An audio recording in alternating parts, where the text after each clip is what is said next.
औज़ुबिल्लाहि बिस्मिल्लाहिर्रहमानिर्रहीम।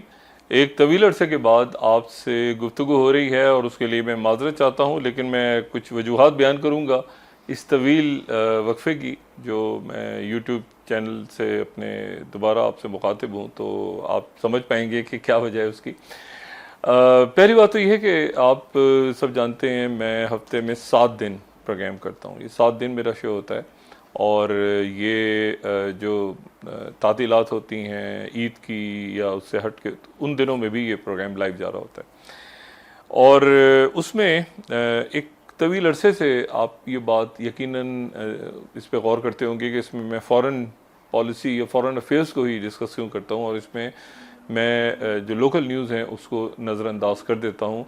तावक्त ये कि कोई बड़े वाक़यात हों या कोई बड़ी तब्दीली मुल्क में हो या कोई ऐसी सिचुएशन हो जहाँ पे जैसे इलेक्शंस हैं या मूवमेंट्स हैं कोई और कोई, ये जो है ये एक इंटेंशनल आप समझें कि मेरा फ़ैसला है कई साल पहले का, और उसके नतीजे में मैंने अपनी जो सारी जो ख़बरों के हवाले से मैं अपनी तमाम, क्योंकि जो ज़ाहिर लोकल न्यूज़ आ रही होती हैं, मुसलसल न्यूज़ चैनल में बैठा हूँ तो वहाँ पे सारी ख़बरें आ रही होती हैं, बहुत से टीवी सामने लगे होते हैं तो पता चल रहा होता है कि क्या हो रहा है। लेकिन बाहर के हवाले से जो बाहर हो रहा है, और बाहर ये भी मैं आपको बता दूं कि वो सिर्फ आप जो स्लाइड्स देख रहे होते हैं वो उन स्लाइड्स तक ये महदूद नहीं होता, बल्कि एक तवील अरसा, क्योंकि 2001 से लेके 2024 तक एक तवील दौर गुजरा है।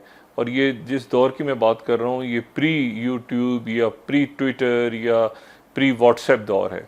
उस दौर में चूँकि ब्रॉडकास्ट जर्नलिज्म में मैं आया था, और पाकिस्तान का जो पहला न्यूज़ चैनल था ARY वन वर्ल्ड के नाम से, जो कि अब ARY न्यूज़ है, उसकी सरबराही का मुझे या उसको स्टार्ट करने का मुझे मौका मिला। तो उसके बाद कॉन्फ्लिक्ट्स मैंने कवर किए। रिपोर्टिंग मेरी जो है वो ज़ाहिर है कि अब तो बहुत आप देख रहे हैं कि हमारे माशाल्लाह जो नई जनरेशन है उसमें कोर्ट रिपोर्टर्स भी हैं, उसमें जो फाइनेंस के हवाले से बड़ी ज़बरदस्त रिपोर्टिंग हो रही हैं, और फिर बीट्स हैं मुख्तलिफ, प्राइम मिनिस्टर की कौन करेगा, अपोजिशन जमातों की कौन करेगा, तहरीक इंसाफ, मुस्लिम, इस तरह से हो गया। लेकिन ये है कि मेरी जो रिपोर्टिंग है वो कॉन्फ्लिक्ट जोन्स में ज़्यादा रही है, और कॉन्फ्लिक्ट जोन्स में चाहे वो इराक़ हो या वो लेबनान हो या वो ऐसी सूरत हाल हो पाकिस्तान में जैसे ज़लज़ला 2005 का आया था, अगर आप में से कुछ लोगों को याद हो तो उसमें फिर ये होता है कि मैं रिपोर्टर्स की जगह मैं खुद चला जाता हूँ, और वहाँ जाके मैं खुद, क्योंकि वो ज़ाहिर हमारे जूनियर कोलीग्स हैं, वो देखते हैं कि यार ये बड़ा आदमी पीछे बैठा हुआ है या बॉस हमारा पीछे बैठा हुआ है, हालांकि वो मेरे दोस्त हैं और भाइयों की तरह हैं। यहाँ कोई बॉस बड़ा या छोटा नहीं होता। लेकिन मैं आता हूँ कि मकसद क्या है आज ये बात करने का। पहली बात तो ये ध्यान में आप रखें कि ये जो इंटरनेशनल जब मैं न्यूज़ डिस्कस करता हूँ तो असल न्यूज़ वो होती हैं जो कि अखबारों में नहीं आती, लेकिन मैं स्लाइड्स शो करता हूँ उसमें, और फिर उसके बाद मैं दिन का एक बड़ा हिस्सा जो है वो उन तमाम लोगों से रब्ते में भी रहता हूँ जहाँ से न्यूज़ जनरेट हो रही हैं, और वो ज़ाहिर है कि अखबारों में नहीं छप रही होती। फिर उसके बाद ये है कि एक नेटवर्किंग है, और नेटवर्किंग से ये होता है कि फिर आपको वो खबर मिल जाती है जो कि आने वाले दिनों के अंदर आपको लगता है कि उसी तरफ जा रही है, चाहे यूक्रेन के मामलात हों, चाहे वो और बहुत से जो कॉन्फ्लिक्ट चल रहे हैं। और ये कॉन्फ्लिक्ट जो है ये आने वाले दिनों में, आने वाले सालों में जो झगड़े हैं और जो जंगें हैं वो एक नया बड़ा रुख इख्तियार करेंगी। हम लोग एक जंगों के दौर में इस वक्त रह रहे हैं।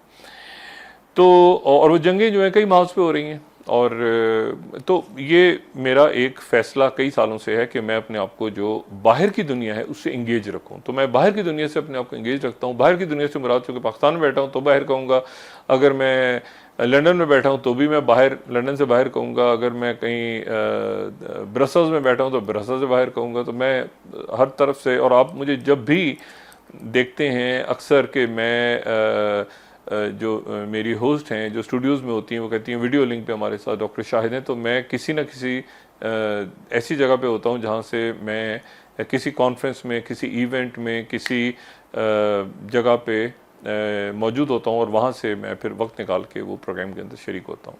मैं बहुत ज़्यादा आप समझें कि अपनी ज़िंदगी का हिस्सा जो है वो फालतू कामों में, माजरत के साथ, फालतू से मुराद ये कि बहुत ज़्यादा लग्जरीज और छुट्टियाँ और इसमें उसमें मैं नहीं गुजारता। अच्छा, अब मेरी ज़िंदगी जो है, मैं थोड़ा सा अपने बारे में, आप सब जानते हैं और मेरे ख्याल से 3-4 नस्लें तो जानती हैं मुझे। एक तो बच्चे जो अभी हैं वो तो बिल्कुल नहीं जानते होंगे, तो पता नहीं, देखते भी नहीं होंगे, उनको समझ में भी नहीं आता होगा कि कौन आदमी बोल रहा है। लेकिन ये है कि जनरेशन जी कुछ जानती है, वो जानते हैं कि अच्छा जी हमने देखा है इनको टीवी पे, अच्छा जी 10-12-15 साल के बच्चे पता नहीं कितना मुझे देखते हैं, जानते हैं। उससे पहले की जनरेशन जानती है, उससे पहले की 4-5 जनरेशन जो हैं उस मेरे ख्याल 3-4 जनरेशन में से कम 3 जनरेशन तो ज़रूर जानती हैं। और मैं जो मेरा ज़िंदगी का जो स्टार्ट हुआ, मैं उसके बारे में आपको बता दूं। मैं एक मिडिल क्लास फैमिली से मेरा ताल्लुक़ है, और एक ऐसी फैमिली से ताल्लुक़ है जिसमें बहुत स्ट्रगल की। मेरे फादर ने भी काम किया और मेरी वालदा ने भी, फादर मत दोनों ने काम किया, तो उसके नतीजे में मैं इस काबिल हो सका कि मैं कुछ पढ़ लिख के ज़िंदगी में आगे बढ़ूं। और मैंने जो है वो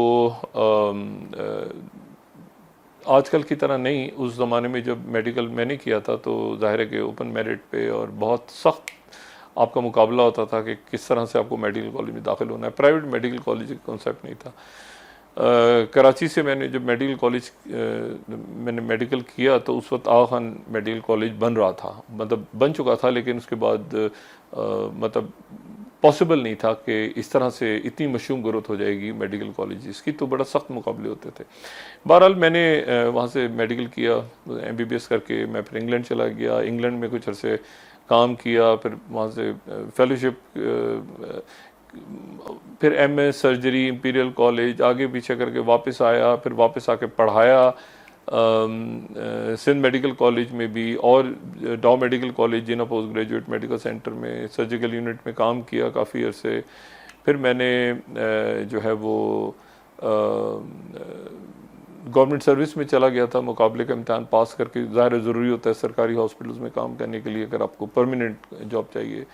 तो उसके बाद फिर जब MS के लिए मैं लंदन गया, मैं बहुत ब्रीफ उसको बात कर रहा हूँ मुख्तसर करके, क्योंकि ज़ाहिर है आप कहेंगे कि क्या ये आदमी अपनी कहानी लेके बैठ गया, लेकिन आज के बाद जब आगे जब बात चलेगी इस चैनल पे तो थोड़ा सा ज़रूरी है कि मैं आपको ये बता दूँ ये सारी बातें।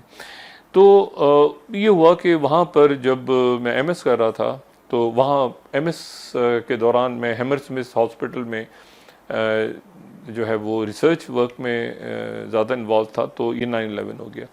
9/11 हुआ तो वहाँ पे एक छोटा सा उसके करीब ही, हैमरस्मिथ हॉस्पिटल के करीब ही एक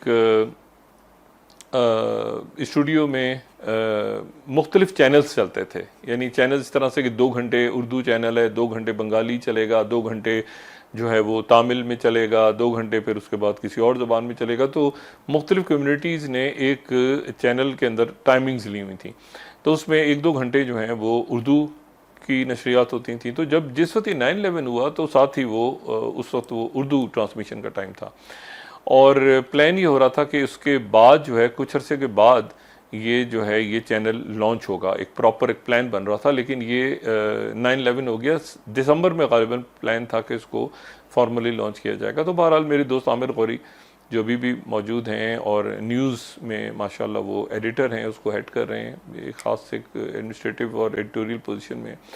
तो उनके साथ फिर मैंने वहाँ पे, उनकी कॉल आई, और भी दोस्त अहबाब थे। बहरहाल मैंने उनको जाके ज्वाइन किया जहाँ तक मुझे याद पड़ता है, और वहाँ पे फिर ये वो जो छोटा से कमरे से स्टार्ट हुआ, मैं ट्रांसमिशन में बैठ गया। तो इस तरह से स्टार्ट हुआ कि वो CNN की फुटेज चल रही होती थी और मैं पीछे उर्दू में, मैं और आमिर गौरी साहब और बाकी हमारे जो कलीग्स हैं वो साथ हमारे उस पर उर्दू में कमेंट्री साथ कर रहे होते थे। और फिर वो जो उर्दू कमेंट्री में जो मैं कर रहा था वो आगे जाके ARY बना। ARY की इब्तिदा उस कमरे से हुई, और उस वक्त जो है वो फिर अगले दिन, फिर उससे अगले दिन, फिर तो ग्रेजुअली ये हुआ कि मैंने अपने वहाँ से पढ़ाई को जहाँ पे वो थी उसको कंप्लीट करके, शुरू में जब मैं आता था तो उस वक्त ये सीनियर तज्ज़ियाकार ये इस तरह की बातें नीचे नहीं लिखी होती थी, बल्कि ARY डिजिटल पे स्क्रीन पे जो है वो research fellow imperial college London के हवाले से मुझे जो है वो मेरा तारुफ करवाया जाता था। तो मैं अपनी वो जो ट्रांजिशन हुई मेरी, जो कि मेडिकल फील्ड से टुवर्ड्स ब्रॉडकास्ट मीडिया हो गई, उसको मैं आज मैं समझता हूँ कि उसको, क्योंकि अल्फाज अब इस तरह इस्तेमाल होते हैं, तो वो डॉक्टर शाहिद मसूद 1.0 था, और उससे मेरी ट्रांजिशन हुई डॉक्टर शाहिद मसूद 2.0 तक, और यानी मैं मीडिया में आ गया। और उसके बाद आधी दुनिया मुझे PhD समझ रही है, आधी दुनिया मुझे मेडिकल डॉक्टर समझ रही है, कोई कह रहा है दोनों ही नहीं है। बहरहाल वो एक सफ़र चलता रहा, और ARY के साथ बहुत अच्छा रहा, उनके साथ एक और आज भी एक ताल्लुक़ है।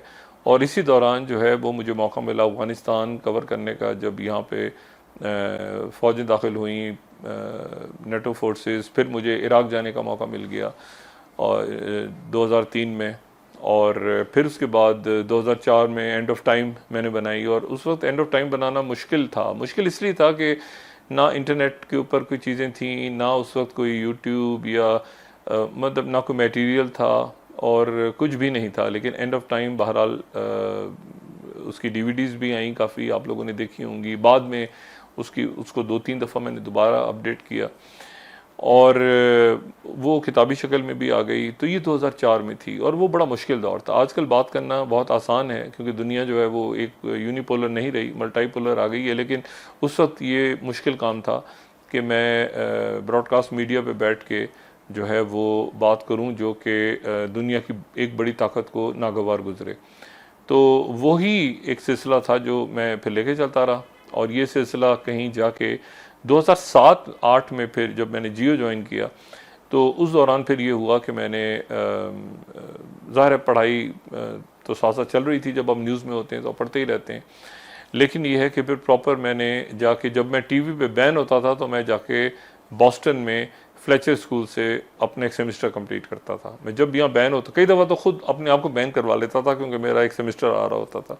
तो फिर मैंने मास्टर्स वहाँ से इंटरनेशनल रिलेशंस में कर लिया। और ये वो दौर है जब मुझे बड़े अच्छे डॉक्टर आदिल नजम जैसे और बहुत से, उन समेत बहुत से असातिज़ा मिले, जो कि अमेरिकन्स भी थे और उसमें दूसरी मुल्कों से आई हुई फैकल्टीज़ भी थीं।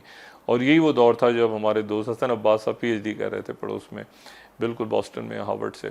एनीवे, तो ये मेरे फिर दूसरी डिग्रीज़ यानी इंटरनेशनल रिलेशंस और इस तरफ भी मैंने कंप्लीट किया। मेडिकल भी कर चुका था, ये डिग्रीज़ भी कंप्लीट की। और उसके बाद फिर एक सफ़र चलता रहा। फिर ये आगे पिछले 10 साल जो टर्मोइल पाकिस्तान में और दुनिया में आगे पीछे सारा। लेकिन इस दौरान ये हुआ कि 2013-14 में डॉक्टर शाहिद मसूद जो 2.0 मैं कह रहा हूँ आज बैठ के, उसका कहीं खामोशी से ट्रांजिशन होता रहा डॉक्टर शाहिद मसूद 3.0 की तरफ। और डॉक्टर शाहिद मसूद 3.0 की तरफ ट्रांजिशन होता रहा, और अब मैं जो हूँ वो डॉक्टर शाहिद मसूद कोई एक मिक्सचर सा बन गया है दरमियान में। और ज़िंदगी के इस हिस्से पे मैं जो असल बात है वो आपके सामने मुद्दा बयान करता हूँ, वो ये है कि 2013-14 से मैं इन्वॉल्व हो गया था इमर्जिंग टेक्नोलॉजीज़ की तरफ। और मैं उन लोगों में से था, क्योंकि बाहर था पाकिस्तान से, तो मुझे मौका मिल गया था कि मैं जहाँ पर मीडिया पे आ रहा हूँ, अपने टॉक शोज़ कर रहा हूँ, वहाँ पर साथ साथ 3-4 लोग थे। डेविड सेंगर सबसे पहले, उन्होंने मुझे इस तरफ, जो अब न्यूयॉर्क टाइम्स में भी हैं, उन्होंने मुझे, और हार्वर्ड के अंदर पढ़ाते भी हैं, उनसे मेरी मुलाकात हुई। फिर रिचर्ड क्लार्क हैं, उनसे उन्होंने मुझे बताया थोड़ा सा कि ये आगे चीज़ें इमर्ज हो रही हैं। फिर मेरे कुछ दोस्त ऐसे थे जो उस वक्त स्टार्टअप्स में, और मुझे अंदाज़ा कभी भी नहीं था कि ये आगे जाके इतना कुछ कर लेंगे। ये शुरू का दौर है ये, बिल्कुल। तो एनीवे, मैं बहरहाल उनके साथ करता रहा, और मुझे थोड़ा सा उसमें एक एज मिल गया। होता है ना, आपकी एक नीश होती है, आपको अपनी एक पहचान बनानी होती है बड़ी। और ये मैं ख़ास तौर पे अपने यंगस्टर्स के साथ बात कर रहा हूँ। ये मेरे जो मुखातिब हैं वो मेरी यूथ है, यूथ भी है, और मेरी उम्र के लोग भी हैं, सारे लोग हैं कि अगर मैं ये कर सकता हूँ तो आप तो बहुत ही कुछ कर सकते हैं, आप तो मुझसे बहुत ज़्यादा कर सकते हैं, आप बहुत ज़्यादा एनर्जेटिक हैं। और मैं अपनी कहानी इसलिए बता रहा हूँ कि आपको मैं सिर्फ ये बता सकूं कि अगर मैं ये काम कर सकता हूं तो आप ये काम क्यों नहीं कर सकते। तो मैंने उसके बाद चूंकि बायोलॉजी पढ़ी हुई थी, साइंस में मुझे मैथमेटिक्स, फिजिक्स, अलजबरा, ज्योमेट्री, इनसे मेरा कोई दूर दूर तक ताल्लुक नहीं था, लेकिन फिर मैंने इसको पढ़ना शुरू किया और मैं इसको पढ़ रहा हूँ 2014 में। यहाँ धरना भी हो रहा है, यहाँ पे हंगामे 15 में, 16 में, 17 में, कोविड आ गया, करते करते करते करते और ये मैं इसमें मशीन लर्निंग, आर्टिफिशियल इंटेलिजेंस, ये डीप लर्निंग क्या होती है, फिर उसके बाद उसकी टाइप्स क्या होती हैं आर्टिफिशियल इंटेलिजेंस की, फिर उसमें डेटा कैसे कलेक्ट होता है, फिर मशीन लर्निंग के अंदर फिर NLPs क्या होती हैं, फिर ये नेचुरल लैंग्वेज प्रोसेसेस क्या होते हैं, और ये सारा। तो मैं इसमें से इस पूरे फेज में तो लैंग्वेजेस क्या होती हैं, मतलब सबसे बड़ी बात है पाइथन को आप पढ़ें। मैं आज भी, बहुत सारे लोग करते हैं कि जी ठीक है C+ की तरफ जाते हैं, लेकिन मैं अभी भी समझता हूँ कि शायद, ये मेरी ज़ाती राय है, मैं किसी को इन्फ्लुएंस नहीं कर रहा, लेकिन मैं आपको सिर्फ ये बता रहा हूँ कि ये मेरे लिए कितना मुश्किल था कि मैं ये सब कुछ पढ़ूँ। ये नहीं कि बिल्कुल एक सुपरफिशियल से हवाले से मैं इसको पढ़ता तो एक कोर्स कर लिया, थोड़ी सी बात कर ली यूट्यूब से, नहीं ऐसा नहीं, हैंड्स ऑन। तो उसमें मुझे कोई तकरीबन 8 साल लगे, मुझे कंप्लीट 8 साल।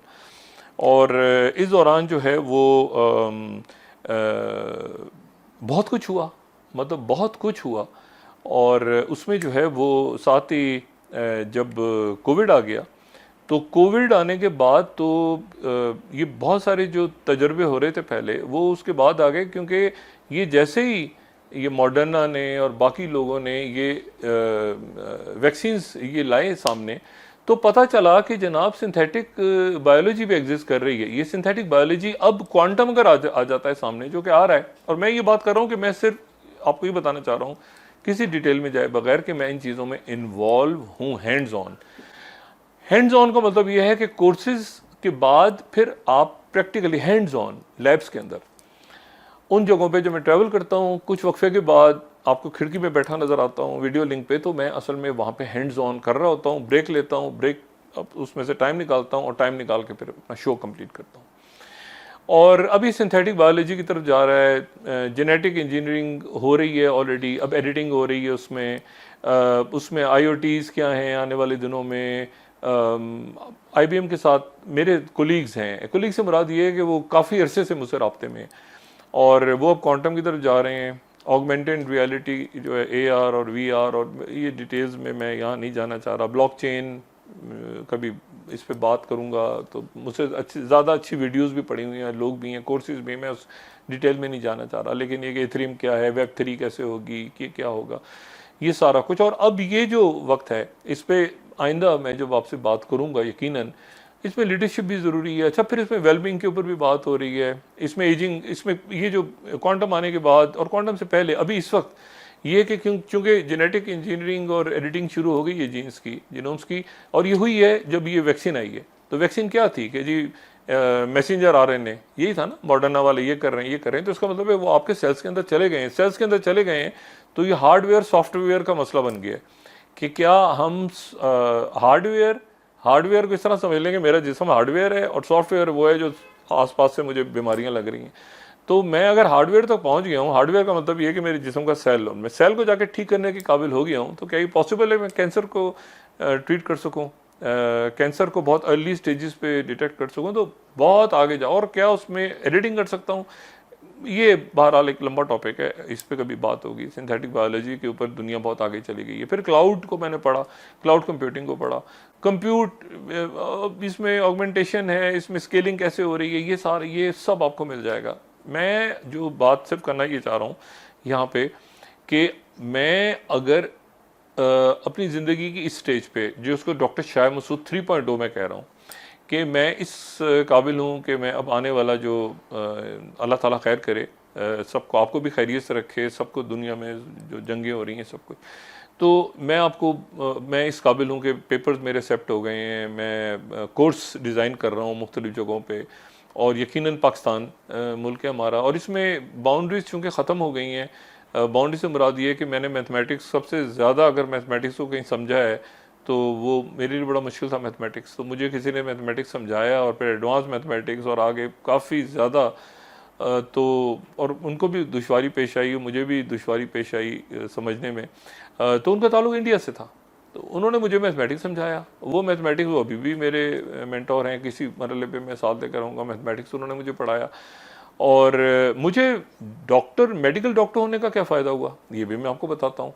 मेडिकल डॉक्टर होने का मुझे ये फ़ायदा हुआ कि जब ये मामला डीप लर्निंग पे चला गया कि न्यूरॉन्स कैसे होते हैं और आपस में कैसे कनेक्टिविटी होती है और लैंग्वेज मॉडल्स कैसे बनते हैं, और तो उसमें जो मैंने मेडिकल अपने फील्ड में जो मैंने न्यूरो साइंसेज और न्यूरो सर्जरी और फिर रोबोटिक्स में जो मैंने आपको देखें, आपको आर्टिफिशियल इंटेलिजेंस उस वक्त समझ में आएगी ना जब इंटेलिजेंस का पता हो। तो वो चूंकि बैकग्राउंड एक था, तो ज़िंदगी के इस मरहले में मेरे लिए कहीं चीज़ें बहुत आसान भी हो गई कि जब मुझे किसी ने कहा कि ये नोड्स हैं, न्यूरॉन्स हैं, ये ऐसे यहाँ से ट्रांसमिशन हो रही है, ये बीच में ये वेट्स इस तरह से होते हैं ऐसे, तो मेरे लिए वो समझना बहुत आसान था कई जगहों पे, क्योंकि ये सारा कुछ जो है इंसान के मतलब एक मसनूई जहानत है, एक जहानत है, एक रोबोट्स हैं, एक हम हैं, एक वो है जो कि हमारी अपनी जीन्स हैं, और एक वो है कि जो कि सिंथेटिक बायोलॉजी हो रही है। तो ये सारा आपस में इस तरह लिंक होता गया कि ये मेरी नीश बन गई। नीश ये होती है कि आपकी अपनी एक बिल्कुल डिफरेंट सी आप अपनी आइडेंटिटी क्रिएट करें, कि आप ऐसा कहें कि यार आप कोई भी है ना बच्चा यहाँ पे बैठ के वो आसानी से अपनी ब्रांडिंग करे, कोई ब्रांडिंग करे कि मैं ये काम करता हूँ, या मैं वो किसी प्रोजेक्ट में लग जाए। ये आपके टेलीफोन्स आपको अच्छा, बहुत अच्छा भी सिखा सकते हैं, बहुत बुरा भी सिखा सकते हैं। ये सोशल मीडिया के ऊपर आजकल बड़ी तनकीद हो रही है, लेकिन सोशल मीडिया एक अपनी जगह, सोशल मीडिया बहुत कुछ है। अगर आप सोशल मीडिया से दूर हो जाते हैं तो आप सोशल मीडिया पे बैठ के उसमें गालम गलूच करें, वो आपकी मर्ज़ी, जो मर्ज़ी करें, लेकिन ये कि अगर आप सोशल मीडिया से दूर हो जाते हैं, आपको पता ही नहीं है एप्लीकेशंस कौन सी हैं, और आप 2-3 एप्लीकेशंस तक अपने आप को महदूद रख लेते हैं, और कम्युनिकेशन आगे तो होनी ही इसी, बैंक्स तो एक तरफ साइड पे चले गए, ब्लॉकचेन बिटकॉइन नहीं है, ब्लॉकचेन में और बहुत कुछ है, यानी Web3 आ रही है, NFTs बन रही हैं। आप लोग मुझसे जो इस फील्ड में बेहतर समझते होंगे, इथेरियम आ रही है, और इसमें तो अब मतलब हम इसको बंद करके रह नहीं सकते। और आप लोग जो हैं, जो मुझसे जूनियर हैं या जो मेरी एज के भी हैं, मतलब आने वाले दिनों में आपका गुजारा नहीं होना, बच्चों का तो गुजारा बिल्कुल ही नहीं होना, जो मुझसे जूनियर हैं, जो मुझसे कम उम्र हैं। मेडिकल में जो दोस्त हैं, जो डॉक्टर्स बन रहे हैं, उनको एहसास है इस बात का, उनको एहसास है बहुत अच्छी तरह कि आने वाले दिनों में उनके ऊपर, उनके काम पे इफ़ेक्ट पड़ने जा रहा है। आने वाले दिनों में बहुत बड़ी तादाद में दुनिया में नौकरियां ख़त्म हो रही हैं। और मैं आपको ये बात बताऊं कि पहले ये ख्याल था कि ये जो बना रहे थे ये सारी टेक्नोलॉजी, उनका ख्याल ये था कि यार ये जो छोटे काम करने वाले लोग हैं ना, गरीब गुरबा, ये फारिग हो जाएंगे, हम ही लोग शायद छा जाएंगे दुनिया में। काम उल्टा हो गया, उनका काम पहले फारिग हो रहा है। और मैं वो वीडियो वाली बात नहीं कर रहा कि सॉफ्टवेयर इंजीनियर्स के ख़त्म हो जाएंगे, और ये मैं उसके ऊपर मुख्तलिफ ओपिनियंस हैं, मैं उस पर अभी बात नहीं करना चाह रहा।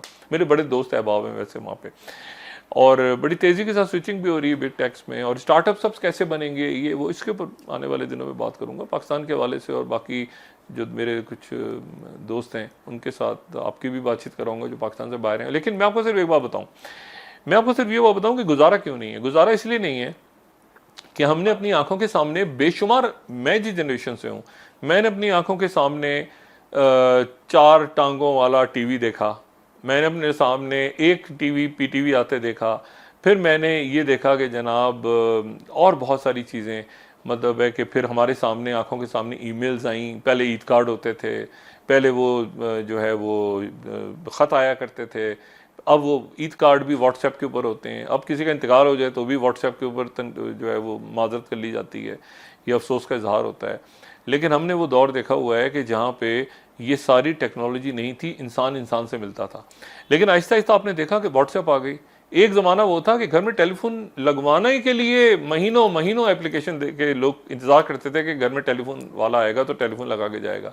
अब कितने घरों में टेलीफोन है, सबके पास मोबाइल है, सब्जी वाले के पास भी मोबाइल है। और लोग आहिस्ता आहिस्ता ग्रेजुअली, आप सोच सकते थे कि आज से 10 साल पहले आपकी फ्री टेलीफोन कॉल होगी, यानी लोग दूसरे मुल्क बात किया करेंगे फ्री टेलीफोन कॉल पे। और आपको यकीन है इस बात का कि अगले 3-4 सालों में क्या हो जाएगा, क्योंकि ये तेजी के साथ यानी ये जो मोरिस लॉ है ना कि हर 18 साल के बाद या 18 महीनों के बाद या इसमें कब आता है दुनिया की टेक्नोलॉजी चेंज होती है, वो सारा तो वो अब ख़त्म हो गई ये चीज़, अब एकदम से हर तरफ चीज़ें फैल रही हैं। तो ये अगले चंद महीनों में क्या होगा, चैट जीपीटी आ गया। अब मुझे बताएं चैट जीपीटी आने के बाद कितनी नौकरियां चली गई। मैं आपको बताता हूँ, मिसाल के तौर पे आप एक केस डाल दें, आप एक केस डालें, इस आदमी ने ये काम किया, इसने उसके साथ जो है वो ये जुर्म किया, ऐसे किया, ऐसे किया, ऐसे किया, मैं इसका वकील हूँ, मुझे बताओ इस केस के बारे में। चैट जीपीटी आपको पूरा केस बता देगा, पूरा केस बता देगा। तो लॉयर्स की जॉब्स आगे जाके प्रॉब्लम क्रिएट करेंगी, क्योंकि सवाल जवाब क्या पॉसिबिलिटी है, आप खेलते जाएं चैट जीपीटी से, प्रॉम्प्ट करते जाएं, वो आपको एक देगा बना के, दूसरा देगा, तीसरा देगा। तो लॉयर्स की जॉब्स इसी तरह से आप ये देखें कि कोविड के दौरान कितनी सारी जॉब्स खत्म हुई जो कि लेबॉर्ट्रीज की थी। लोग घरों में बैठ के ऑक्सीमीट्री पे लोग चेक कर रहे थे अपना जो है वो ब्लड के अंदर हीमोग्लोबिन कितनी है, उनकी ब्लड के अंदर सैचुरेशन कितनी है ऑक्सीजन की, ये सारा। ग्रेजुअली लैब्स कहाँ चली जाएंगी, ये जैसे जैसे AR VR आगे बढ़ेगा तो वैसे वैसे ये इमेजिंग जो हैं और ये लेबॉर्ट्रीज और ये सारे काम जो एक्सरेज के हैं, ये मुझे नहीं पता कहाँ पे जाके खड़े होंगे। रोबोटिक सर्जरी शुरू हो चुकी है पूरी दुनिया में, पाकिस्तान में भी हो रही है। ये असल मेरी, लेकिन मैं आपसे क्या बात कह रहा हूँ दोबारा, कि जो ब्लू कॉलर जॉब्स हैं वो शायद पहले चली जाएं। ब्लू कॉलर जॉब से मुराद ये कि लोग जो डिग्रियां लेके बैठे हुए हैं, बेमकसद डिग्रियां, कुछ भी नहीं है उन डिग्रियों में, कुछ भी नहीं है। मतलब है कि डिग्रियां हाथ में लेके बैठे हैं और उनके पास स्किल्स नहीं है। डिग्रियां बेकार हो चुकी हैं, डिग्रियां एक कागज का टुकड़ा बन चुकी हैं आज की दुनिया में। आज की दुनिया में अगर कोई चीज़ है तो आपका हुनर है, आपके हाथ में हुनर है, अगर आपको कोई काम करना आता है तो आप आज की दुनिया में सर्वाइव कर जाएंगे। डिग्रीज आप लेते रहें बेशक, लेकिन जितनी देर में वो डिग्री कंप्लीट करेंगे आप दुनिया कहीं से कहीं जा चुकी होगी। आप पढ़ना शुरू करेंगे, आज कंप्यूटर साइंस को खोलेंगे तो वो पता चलेगा कि 4 साल की डिग्री होती है जी, मेरी 4 साल में दुनिया पता नहीं कहाँ पहुंची होगी। तो आज की दुनिया में आपने स्किल्स के ऊपर चले जाना है फौरी तौर पर। मैं स्किल्स में क्यों कह रहा हूँ कि ये डिग्रियां बेकार हो जाएंगी, और ये जो जिस तबके को उनका ख्याल था कि ये तबका तो ऐसे ही यार ये लोग क्या, वो तबका सर्वाइव कर जाएगा। वो इसलिए सर्वाइव कर जाएगा, जो रोटी लगाने वाला है वो तो रोटियां लगाता रहेगा तनूर पे बैठ के, उसके बाद डिग्री नहीं है, उसका काम चलता रहेगा। जो खाना बनाने वाला है वो खाना बनाता रहेगा, जो ड्राइवर है वो गाड़ी ड्राइव करता रहेगा। अभी तक टेस्ला, ये इलेक्ट्रिक कार्स वगैरह यहाँ पाकिस्तान में तो नहीं आने जा रही, तो ये सारा जो है ये तो उनके काम होते रहेंगे। और इसी तरह से जो सब्जियां बेच रहा है वो सब्जियां बेचता रहेगा। तो ये अभी इसमें बहुत देर है, बहुत देर है, इसमें बहुत साल हैं कि वो कोई खाना पका के आपको कंप्यूटर खिलाएगा, तो वो उनके सबके काम चल रहे हैं आराम से। लेकिन वो काम जो मुकम्मल तौर पे डिग्रीज पे थे, अब आप देखें आपके टेलीफोन आने से क्या हुआ, आपका सेक्रेटरी खत्म हो गया है। आपको पहले सेक्रेटरी एक बंदा होता था, वो खत लाता था, खत ला के खत खोलता था, फिर आप जवाब लिखवा, फिर कई गाँव में लिखवाना नहीं आता था तो वो खत लिखवाते थे बाकायदा कि यार ये खत लिखो, उसके बाद टिकट लेकर आओ, उसके बाद टिकट चिपकाओ, उसके बाद जाओ, उसको पोस्ट उसमें बॉक्स में डालो, फिर खत पहुँचेगा, खत वापस। ये सारी चीज़ें ग्रेजुअली ख़त्म हो रही हैं। तो ये आपके सामने ख़त्म हुई है ना। आप देखें, आपको पहला याद है छोटा सा टेलीफोन, वो क्या था, उसमें SMS करते थे आप, और फिर उसके बाद वो SMS हो गया, तो SMS का भी पैसा खर्च हो जाता था। फिर उसके बाद वो टेलीफोन्स आ गए, फिर उसके बाद ये जब Web 3 आ जाएगी तो उसके बाद तो ये Web 2 पे हैं आप इंटरफेस है ना Web 2 पे आप बात कर रहे हैं। यानी Web 1 वो था जब स्क्रीन देखते रहते थे आप, यानी बस ऐसे देखते थे एक वेबसाइट को और बस देखते रहते थे। अब ये जो Web 2 है उसमें आप इंटरेक्ट कर रहे हैं ना, यूट्यूब, ट्विटर, व्हाट्सएप, ये Web 2 है। और Web 3 आ रही है। मैं उस पर आप सोचेंगे वो फिर क्या है, वो उस पर बाद में कभी बात होगी। आपको बच्चों, अब आप कहेंगे ये सारा काम ये कैसे कर लेता है। मैं बहुत जल्दी उठता हूँ सुबह सो के। सुबह जो लोग मुझे ट्विटर पे मेरी दुआ या सलाम आता है, कभी मैं ट्रैवलिंग में होता हूँ, आगे पीछे दाएं बाएं, तो ये एक्स पे, ट्विटर एक्स जो भी उसको नाम दें आप, बहुत बंद पड़ा है पाकिस्तान में, पता नहीं कब खुलेगा। लेकिन यह है कि उस पर जो है वो जब मैं दुआ सुबह भेजता हूँ या सलाम करता हूँ तो मैं उस वक्त और पिछले दिनों बंद हुआ तो मैंने फेसबुक पेज पे चेक किया, बहुत अरसे से उस पर 3.5 लाख के करीब जो फेसबुक पेज है उसमें मैंने सलाम किया। और मैं बड़ा हैरान हुआ कि बहुत से लोग अभी तक उस फेसबुक पे मौजूद थे, हालांकि वो फेसबुक पेज मेरा कई सालों से मैंने उसको एक्टिव नहीं रखा हुआ था। तो यहाँ पर अब यह है कि आने वाले दिनों में ज़रा इस यूट्यूब को एक्टिव करूँगा, कई लोकल ख़बरें भी। और इसमें जब आप देखें तो अब आप ये ज़हन में रखिएगा कि डॉक्टर शाहिद मसूद 1 2 3, बाकी तो अल्लाह ताला के हाथ में ज़िंदगी है, लेकिन ये सारी बातें आपके सामने आ रही होंगी। और पाकिस्तान में बहुत कुछ होने जा रहा है आने वाले दिनों में, बहुत कुछ होने जा रहा है।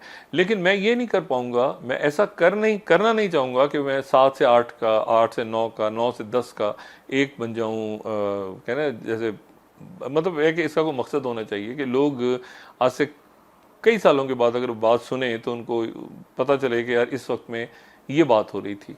जैसे हम कई किताबों को देखते हैं, आज तो किताबें रह जाती हैं कि अच्छा उस वक्त में ये बात हो रही थी। अगर ये आवाज़ मेरी कहीं रह गई दुनिया में यूट्यूब की शक्ल में, जैसे आज भी कहीं ना कहीं वो एंड ऑफ टाइम मौजूद है, कितने उस पर मैं बहुत खुश होता हूँ। बहुत से लोग बात करते हैं उस पर बैठ के। रेड हाइफर पे बात हो रही थी पिछले दिनों, मैं सिर्फ ये देख रहा था कि ये सारी वो बातें हैं जो एक ज़माने में, ज़ाहिर है कि वो चीज़ें खुल के सामने आ रही हैं, लेकिन एक दौर ऐसा भी था जब बड़ा मजाक उड़ाया जाता था और ये कहा जाता था कि क्या बात करते हो, यमन में कहाँ से लड़ाई होगी, ये क्या बात करते हो, इराक़ में इतना सुकून है, ये क्या बात करते हो ऐसे होगा, ये क्या बात करते हो ऐसे होगा। तो ये है कि बहरहाल अल्लाह ने बहुत इज़्ज़त दी, अल्लाह ताला ने बहुत मोहब्बतें दी आप लोगों की तरफ से। और आप लोग ये देखें कि अर्ली राइज़र हूँ मैं आपको ये बताऊँ कि काम कैसे होता है। अर्ली राइज़र हूँ, जब आप लोग मेरी दुआ या सलाम सुबह सुनते हैं तो 1-2 घंटे पहले मैं उठा होता हूँ और रात को मैं जल्दी सो जाता हूँ। और फिर उसके बाद यानी मेरी पूरी कोशिश होती है किसी न किसी अंदाज में, मैं अगर जिम कभी चला गया तो चला गया, लेकिन वॉक ज़रूर कर लेता हूँ। और पहला काम आपको बहुत इंपॉर्टेंट है, जो अपनी ज़िंदगी का असूल बना लें और आप बना सकते हैं, रात को टेलीफोन अपने पास रख के ना सोएं, टेलीफोन दूसरे कमरे में रख के सोएं, अपना टेलीफोन अपने पास रख के ना सोएं। ये मत करें कि रात को सोने से पहले खुदा हाफिज़, आखिरी जो बात हुई आपने वो अपने टेलीफोन से की, मोबाइल से, और सुबह उठ के सबसे पहले आपने फ़ोन चेक किया और रात को आँख खुली तो आपने सबसे पहले फ़ोन को देखा। फ़ोन को दूसरे कमरे में रख के सोने की आदत डालें। आने वाले दिनों में जो हालात आ रहे हैं आपकी सेहत के हवाले से, दुनिया, टेंशन, परेशानियाँ, मईशत, महंगाई, उसमें अगर आप टेलीफोन के एडिक्ट हो गए, ये बड़ी खौफनाक एडिक्शन है, डोपामिन एडिक्शन। ये इससे दूर रखें अपने आप को, और इससे डिसऑर्डर्स पैदा होते हैं। बहुत ज़्यादा ब्लू लाइट देखते हैं, आपकी नींद गायब हो जाती है।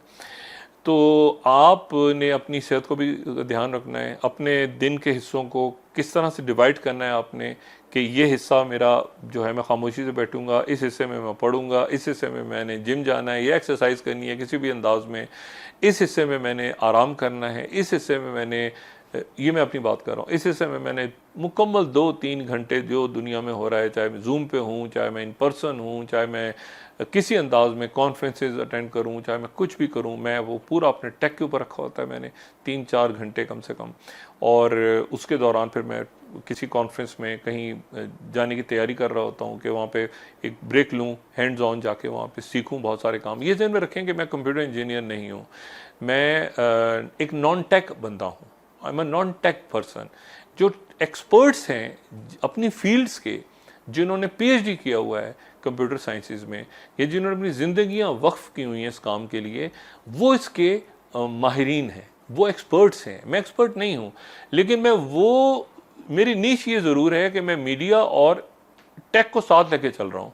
यानी मतलब ये है कि अगर कॉन्फ्लिक्ट्स होते हैं तो आपको पता है सबसे ज़्यादा दुनिया में आर्टिफिशियल इंटेलिजेंस पे और टेक्नोलॉजीज़ पे पैसा कौन लगा रहा है?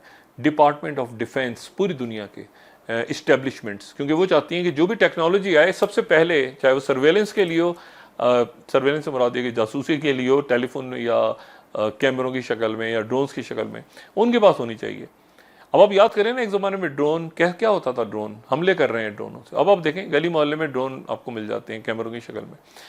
तो वो सर्वेलेंस, वो टेक्निक सबसे पहले उनके पास आनी चाहिए वो सारे। तो जब आप कॉन्फ्लिक्ट को डिस्कस करेंगे, और ये आप रोज़ सुनते हैं कि चाइना और अमेरिका के दरमियान अगली जंग जो है वो किस तरह से होगी, 5G, IoT, क्लाउड में आप जाएंगे तो साइबर आ जाएगा इशू, IoT में जाएंगे तो साइबर आपको पढ़ना पड़ेगा। ये सारी चीज़ें आपको ये करनी है अपने दिन को डिवाइड करके, और फिर रात को आपको 8 बजे एक शो भी करना है। और वो शो ये ज़हन में रखेंगे, वो सिर्फ जब मैं पढ़ता हूँ तो ऐसा नहीं होता कि वो एक तो टेलीप्रॉम्प्टर से मैं नहीं पढ़ता, मैं उसको समझता हूँ और फिर पढ़ता हूँ।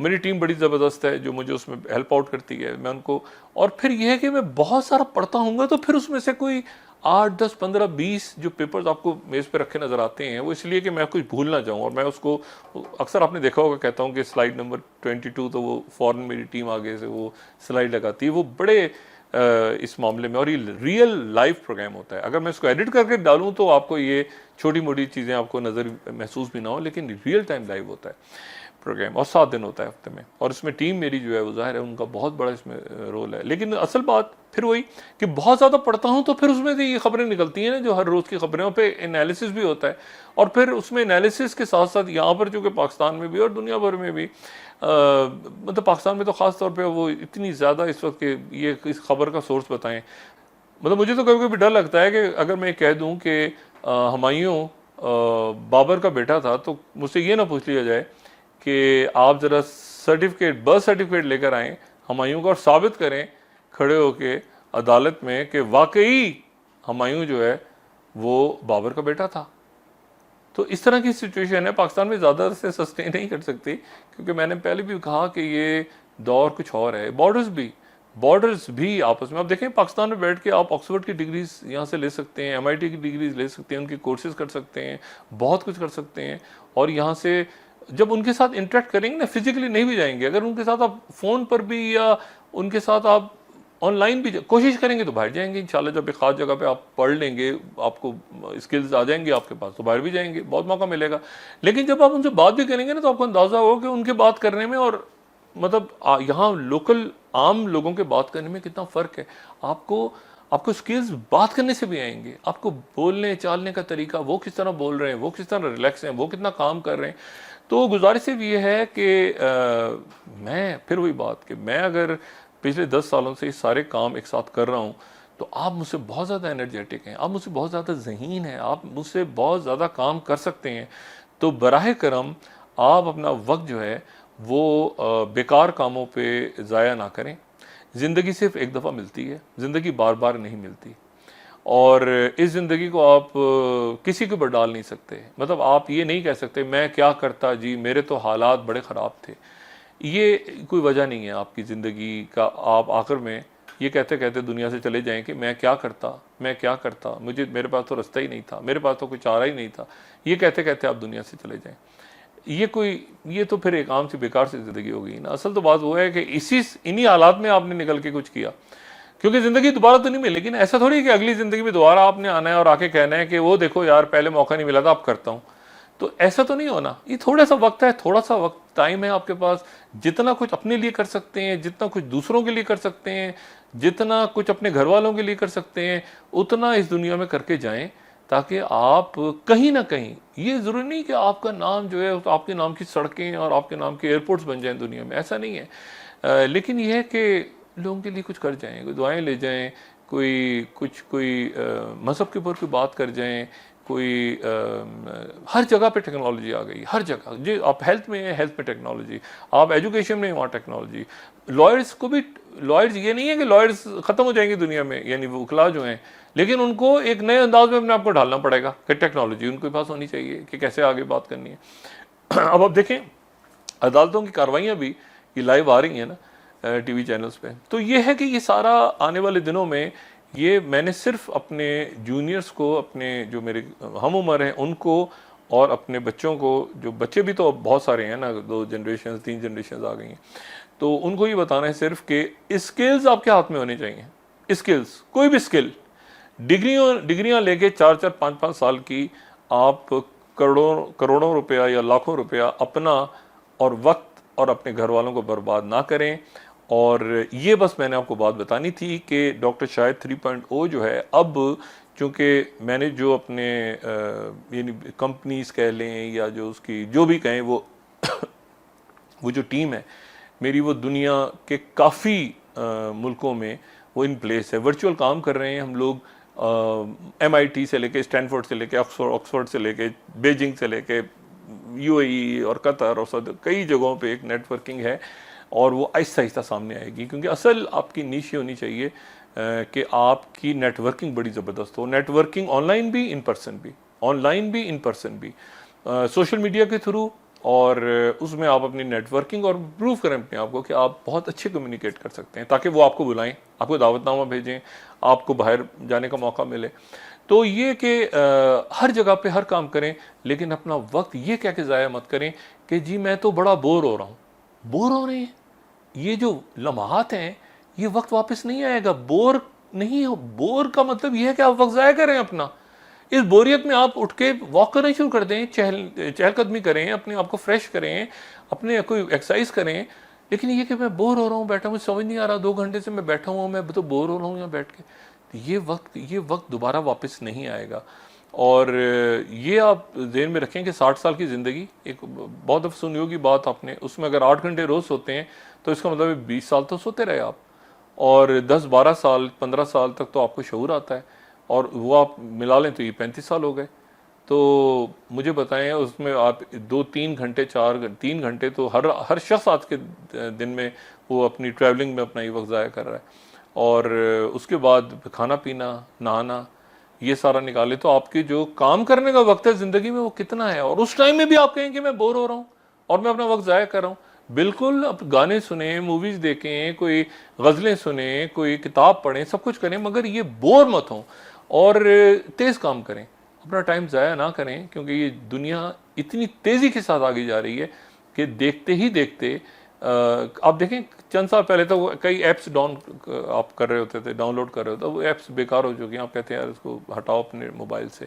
और अब जो मोबाइल आ रहे हैं जिनमें एआई भी है, तो वो तो दुनिया को कहीं और लेके जा रहे हैं, तो वो मोबाइल आपके हाथ में होगा। असल बात ये नहीं कि मोबाइल आपके हाथ में आ गया तो आप उसका आपका बड़ा आप उसमें और जो है गाने सुन रहे हैं, और ये नहीं नहीं नहीं नहीं। असल बात यह है कि वो मोबाइल बनाया किसने है, और क्या आप उस तरह की कोई चीज़ बना सकते हैं? अगर बना सकते हैं तो दुनिया में कदर है आपकी, या उसको प्रॉपर यूज़ कर सकते हैं किसी प्रोडक्टिव काम के लिए, स्किल्स। लेकिन अगर वो नहीं कर सकते और अपना वक्त सिर्फ उसमें ज़ाया कर रहे हैं, तो ये मेरा ख्याल है कि मुझे ये 10 साल पहले एहसास हो गया था, बहुत से लोगों को अब हो रहा है, बहुत से लोगों को कुछ दिन बाद हो जाएगा। लेकिन यह है कि अब वो टाइम आ गया है, ख़ासतौर पर यूथ के लिए, कि आप फौरी तौर पर हुनर सीखना शुरू करें। अगर स्कूल नहीं जाते, अगर पढ़ाई में दिल नहीं है, हुनर तो सीखें ना कोई हुनर। डिग्रीज पे वक्त ज़ाया ना करें। और हुनर आपके पास होगा तो आप कैमरा भी ऑपरेट कर सकेंगे, आप कंप्यूटर भी ऑपरेट कर सकेंगे, आप बहुत कुछ कर सकेंगे। मैंने कहा ना कि आप तनूर पर रोटियां लगाने से खाना पकाने तक, आप देखें यूट्यूब चैनल्स, दुनिया के बड़े बड़े YouTube channels, millions of followers हैं, तो वो खाना पकाना सिखा रहे होते हैं, एक्सरसाइज करना सिखा रहे होते हैं। तो आप किसी भी फील्ड में जाएं, लेकिन हुनर सीखें, अपना वक्त जो है वो ज़ाया मत करें सिर्फ़ और सिर्फ लंबी चौड़ी डिग्रीज पे। यही गुफ्तगू थी, अब आपसे रब्ता रहेगा। ये काफ़ी दिनों के बाद, अगर आप मेरे इसी यूट्यूब चैनल में एक पुरानी वीडियो देखें तो मैं एक जगह बैठ के आपको ये बता रहा हूँ एक होटल के कमरे में कि मैं यहाँ पे आया हुआ हूँ, ये मेरे ख्याल से 1-2 साल पहले, और मैं किसी कॉन्फ्रेंस में आया हूँ और मैं इसी किस्म की कोई बात कर रहा हूँ। तो उस वक्त से लेके ये चैट जीपीटी नहीं, मैं उस वक्त वहाँ पे था जहाँ पे ये अनाउंसमेंट्स हो रही थी ओपन एआई की तरफ से। एनीवे, तो उसके बाद से आप देखें कि कितनी दुनिया तब्दील हुई है, और मैं काफ़ी अरसे के बाद अब मैं इस तरह से आपसे मुखातिब हूँ। और आने वाले दिनों के अंदर अब चूँकि मुख्तलिफ़ जगहों पे, कई जगहों पे कोर्सेज़ भी बना रहा हूँ, मैं ख़ुद भी डेवलप कर रहा हूँ मुख्तलिफ़ कोर्सेज़, वो भी आपके लिए इंशाल्लाह आएंगे, फ्री ऑफ कॉस्ट होंगे। ज़ाहिर है वो मेरा कोई ज़रिया आमदनी नहीं है, लेकिन यह है कि और भी और मुख्तलिफ़ अंदाज में इंशाल्लाह आपसे रब्ता रहेगा। और ख़बरें भी जहाँ पर आएंगी तो बहुत कुछ जो टीवी पे नहीं कह सकता। मुझे बहुत से लोगों ने कहा है कि एंड ऑफ टाइम आप ये बताएं कि ज़रा कहाँ दुनिया कहाँ जा रही है, कि आपने एंड ऑफ टाइम जब से शुरू किया उसके बहुत सारे लोग कह रहे हैं और बड़ा अच्छे उनकी रिसर्च होगी। लेकिन यह है कि मैं तो सिनेगॉग्स के अंदर गया हूँ ना, सिनेगॉग्स के अंदर गया हूँ, मैं तो उन जगहों पर गया हूँ जहाँ पर ये सारी बातें हो रही हैं, चाहे वो मिस्र हो या उसमें। एक्चुअली एंड ऑफ टाइम में बहुत सारे वीडियोस उसमें एपिसोड सेंसर भी हो गई थी, क्योंकि वो टीवी पे गया था, यूट्यूब पे नहीं था। आपने यूट्यूब पे देखा है, वो असल में टीवी पे गया था पहले, फिर यूट्यूब पे आया था। तो बहुत सारी उसके ऐसी एपिसोड्स हैं जो नहीं सोच सकी, वो भी हैं। फिर जो कुछ अब हो रहा है उसको भी अपडेट करता रहूँगा साथ साथ। मैंने आपसे कहा ना कि मेरी नीश ये है कि मैं मीडिया, इंटरनेशनल मीडिया, और साथ उसके ये इमर्जिंग टेक्नोलॉजी जो कि इमर्ज हो भी चुकी हैं और होती जा रही हैं, इमर्जिंग हैं स्टिल, तो ये सारी चीज़ें जो हैं एक साथ जब ये मैं जोड़ता हूँ तो फिर मैं अब देखें ना, साइबर वॉरफेयर और ये आगे मैंने आपसे कहा ना कि ये कॉन्फ्लिक्ट्स के अंदर भी सारा कुछ काम कर रहा है। आप देखें हुतीस खड़े हैं, वो वहाँ से डिटेक्ट किया, रेडार्स काम, ये सारा कुछ। आज़रबाईजान आर्मीनिया की जंग में तो पहली दफ़ा मैंने ये देखा कि इस तरह से जो ये सारा का सारा जो है ये टेक्नोलॉजी के ऊपर ही जंग लड़ी गई। और अभी भी टेक्नोलॉजी जो है फिर फेल भी हो गई, जो ये गज़ा के अंदर हम देख रहे हैं इसराइल की। तो एनीवे, आपसे बहुत जल्द दोबारा बात होगी, आम मौज़ूआत पे भी होती रहेगी, इस तरह की बातें भी मैं करता रहूँगा, मैं कुछ अपनी मसरूफियात भी आपको बताता रहूँगा। ये जो हालात हैं एंड ऑफ टाइम, जिसको शायद बहुत ज़्यादा एंड ऑफ टाइम तो नहीं, लेकिन उससे रिलेटेड जो हालात दुनिया में हो रहे हैं इस वक्त, किस तरह लिंक बनता है उनके साथ, वो भी आपको बताता रहूँगा। कहीं ट्रैवल करूँगा तो कोशिश करूँगा कि वहाँ पर भी जो कुछ कर रहा हूँ आपको बताऊँ। और उसके साथ साथ ये है कि जो कुछ मेन स्ट्रीम मीडिया पे नहीं आ रहा, कोशिश करूँगा कि वो भी इशारों का नाम है आप तक बताऊँ। हाँ, वो 6 से 8 और 8 से 9 वाली ख़बरें नहीं, लेकिन ऐसा कि एक किस तरफ जा रहा है, मामलात किस तरफ जा रहे हैं, और क्या ये मतलब क्या सूरत हाल बनने जा रही है।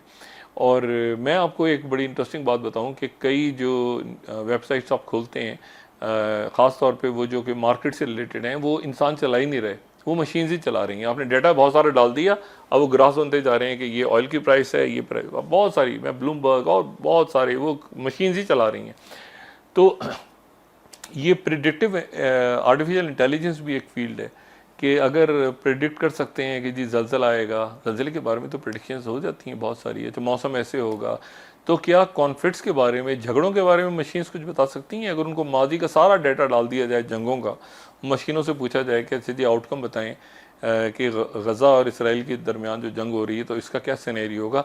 जो इंसान बैठे हैं वो अपनी बना रहे हैं सिनेरियो, देखते हैं मशीन क्या वही बनाती है या उससे कुछ डिफरेंट हमें सिनेरियोज भी देती है। तो ऐसे मॉडल्स भी डेवलप हो रहे हैं और मैं वहाँ पर भी कहीं इन्वॉल्व हूँ। तो आने वाले दिनों में बहरहाल बहुत लंबी गुफ्तगू हो गई, इरादा नहीं था, लेकिन जब बस बात शुरू होती है तो आपको पता है कि वो फिर मेरे लिए ज़रा उसको रोकना मुश्किल हो जाता है। तो आपसे रब्ता रहेगा इंशाअल्लाह ताला, और अल्लाह ताला आपको खैरियत से रखे, आपकी इबादत कबूल फरमाए, और आपसे इंशाअल्लाह शो में मुलाकात होगी। अपना दोस्तों रिश्तेदारों के दोनों वहाँ के लोगों का सब ख्याल रखिएगा। अल्लाह हाफ़िज़।